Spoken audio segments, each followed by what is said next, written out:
Welcome back to my channel. ఈరోజు morning routine ఏంటంటే morning లేవగానే టిఫిన్స్ అయితే తెప్పించేసాను అనమాట. అండ్ నేనైతే రేపు ఊరు వెళ్ళిపోతున్నాను. రేపు ఎగ్జామ్ ఉంది నాకు.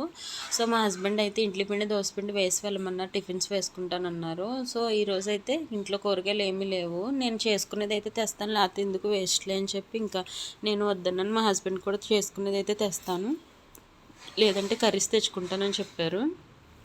ఓన్లీ ఆనియన్స్ ఇవే ఉన్నాయన్నమాట. ఇంకా కరివేపాకు, కొత్తిమీర, టమాటా ఇవేమీ లేవు. అండ్ చింతపండు కూడా యాడ్ చేయలేదు, ఎందుకంటే బాగా జలుబు దగ్గుగా ఉన్నప్పుడు ఆ పులుపు వల్ల ఇంకా ఎక్కువైపోద్ది అనమాట. నార్మల్గా జీలకర్ర, ధనియాలు, మిరియాలు ఇవన్నీ వేసి చేశాను. మెంతులు, పచ్చిశనగపప్పు, మినపగుళ్ళు ఇవన్నీ మిక్సీ పట్టేసి ఇవి చేశాను అనమాట. మా అమ్మకి విడిగా తీసి తర్వాత మేము స్పైసీగా కారం వేసుకున్నాము. అండ్ పెరుగు అయితే ఎక్కువగా మిగిలిపోయింది వీళ్ళకి జలుబుల వల్ల. సో అందుకని మజ్జిగ చారు అయితే తాలింపు వేసేసాను.